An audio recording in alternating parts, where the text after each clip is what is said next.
ఒకసారి వీడియో చూడండి.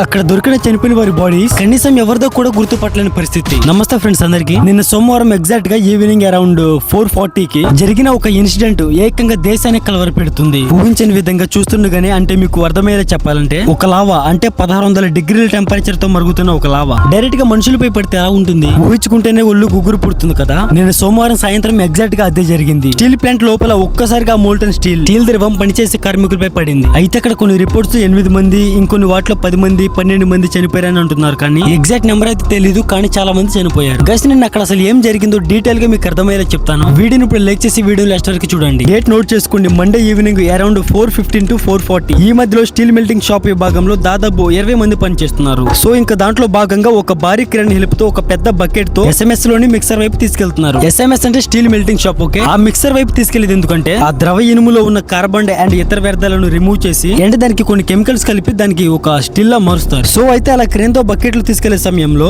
ఊహించిన ప్రమాదం జరిగింది. ఆ క్రేన్ బకెట్ ఒక్కసారిగా కింద పడిపోయింది. ఆ భారీ లేడీలు ఆ భారీ బకెట్ పెద్ద శబ్దంతో అక్కడ కిందేసి కొట్టుకోవడంతో ఆ మలమల కాలిపోతున్న లావా లాంటి స్టీల్ ద్రవం ఆ ఏరియా మొత్తం స్ప్రెడ్ అయిపోయింది. అదే సమయంలో సెకండ్ షిఫ్ట్ లో వర్క్ చేస్తున్న కార్మికులు అక్కడి నుంచి తప్పించుకునే లోపే ఆ నిప్పులు కొలిమి వారిని చుట్టేసింది. ఆ భయంకరమైన లావా లాంటి ద్రవంలో 8 మంది ప్రస్తుతానికి చనిపోయారని చెప్తున్నారు. అయితే వారిలో కొంతమందిని కనిపెట్టారు, కొంతమంది ఇంకా దొరకలేదు. అసలు ఇది ఎంత బాధాకరమైన విషయం అంటే, అట్లీస్ట్ వాళ్ళ ఫ్యామిలీస్ కి చివరి చూపు కూడా చూసుకోలేనంతగా వాళ్ళ బాడీస్ కాలిపోయాయి. అయితే ఈ ద్రవంతో ఇల్లు, అపార్ట్మెంట్స్, బ్రిడ్జిలు కట్టుకోవడానికి వాడే బలమైన TMT స్టీల్ కడ్డీలు అండ్ రైల్వే ట్రాక్స్, రైల్వే చక్రాలు ఇంకా చాలా తయారు చేస్తారన్నమాట. అండ్ అంతేకాకుండా ఈ ఇన్సిడెంట్ లో 6 తీవ్ర గాయాలయ్యాయి. ఎంతలంటే వీళ్ళ బాడీలు దాదాపుగా 70% పైగా వాళ్ళ బాడీస్ మొత్తం కాలిపోయాయి. వాళ్ళ ఫొటోస్ ఇక్కడ పెట్టకూడదు, కానీ వాళ్ళ పేర్లు రావురి మల్లికార్జున రావు, పి నరసింహారావు, అర్జున్ అప్పారావు, సత్యానంద్, హరిబాబు, పైడిరాజు. అయితే ప్రమాదం జరిగిన తర్వాత స్టీల్ ప్లాంట్ యాజమాన్యం అధికారికంగా ఎంతమంది చనిపోయారో చెప్పలేదు. కానీ CITU union leader K Ayodhyaram గారు ఆ ఇన్సిడెంట్ జరిగిన స్థలాన్ని చూసి అక్కడ ఉన్న వాళ్ళ వివరాలు బయటకు తీసుకొచ్చారు.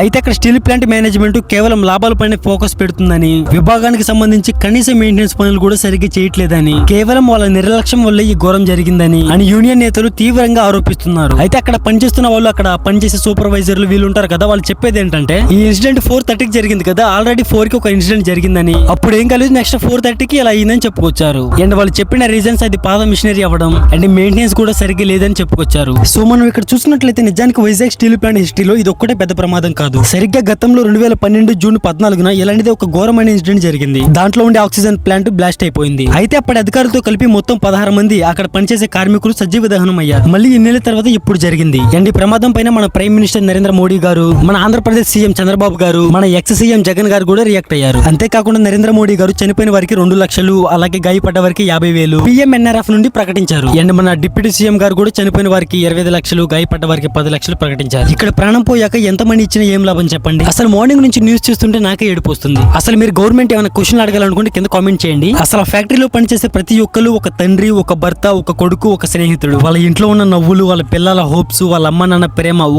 ఒక్క సెకండ్ లో మాయమైపోయింది. ఒక అమ్మ తన కొడుకు ఫోటో పట్టుకొని ఏడస్తం చూస్తే మనకే ఏడుపు వస్తుంది. అంటే అక్కడ చనిపోయిన తన బిడ్డని, తన హస్బెండ్ ని, తన తండ్రిని పట్టుకొని ఏడవడానికి కూడా వీలు లేకుండా పోయింది. ఒకసారి వీడియో చూడండి.